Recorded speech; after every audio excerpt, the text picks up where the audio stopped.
Então eu simplesmente cliquei para executar novamente e ele disse que já satisfez todos esses requisitos e travou, mas agora numa segunda biblioteca, a Matplotlib.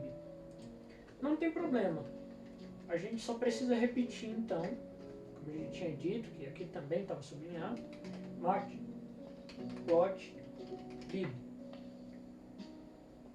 E ter um pouquinho de fé, né?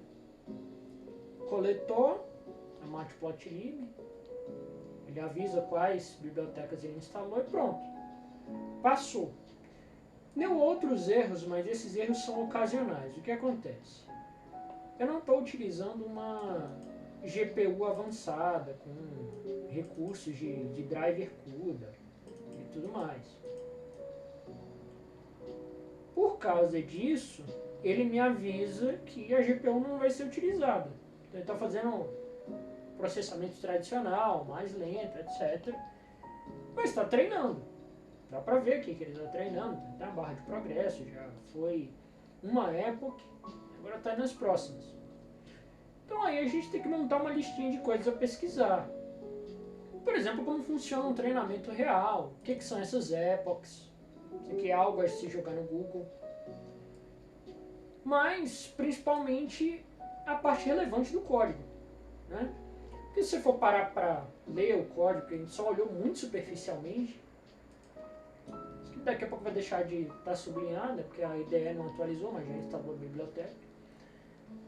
Se você for dar uma atenção especial ao código, você vai ver o seguinte, ele carrega o conjunto de treinamento, faz uma normalização, estudar o que é normalização numa rede neural é interessante,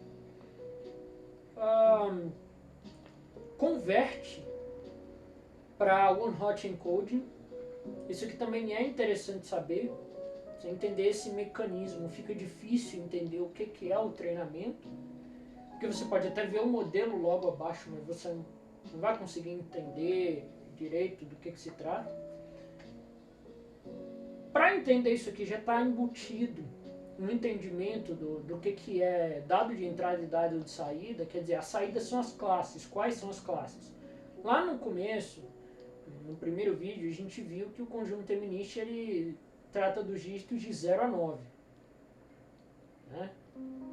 Então seriam 9 classes aqui. O one-hot encoding é uma codificação para o sistema saber o que são essas classes e tem uma lógica toda por trás disso. Isso aqui é tópico de estudo, jogar no Google, vale a pena estudar isso aqui. Aí a gente tem o próprio modelo. O modelo é interessante estudar o que é uma convolução, o que é uma ativação, se existe outro tipo de ativação além da ReLU. A entrada está aqui, por que colocou a entrada como uma imagem de 28 por 28 e grayscale? Eu já falei no primeiro vídeo, mas por que o formato da entrada tem que ser passado na rede de convolução? É interessante estudar.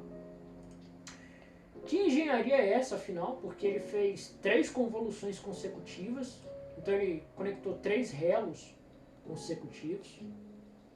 Né? Depois ele fez um flatten. Por que fazer esse flatten? É outra coisa interessante de se estudar. O que é um softmax? É um cursinho do Google que ele cobre bastante isso aqui, essa parte em particular. É muito interessante. Aí ele compila o modelo e tenta medir a acurácia. E ele dá a acurácia a cada passo. Começa a acurácia bem ruim, abaixo de 50%. E já no último ele está com uma acurácia boa. Perdão, estava olhando o loss. A acurácia dele termina em 92%, começa em 84%. Perdão. É um cansaço. E assim, ele inclusive faz os plots, né? No caso, ele está dizendo que a figura não é interativa e não pode fazer o show dela. Isso que foi um erro de desenvolvimento do próprio ChatGPT. Vale a pena perguntar para o chat o que foi que aconteceu. Ele também traz a solução disso. E a solução, no caso, seria pedir só essa importação. Ou melhor, pedir para utilizar esse aqui. A importação ele já deu. Você já tem esse importe aqui, está falando para você fazer isso. Né? E aí, no caso, tem que usar PLT aqui, né? Tá importando o matplotlib. E então é isso que deveria funcionar.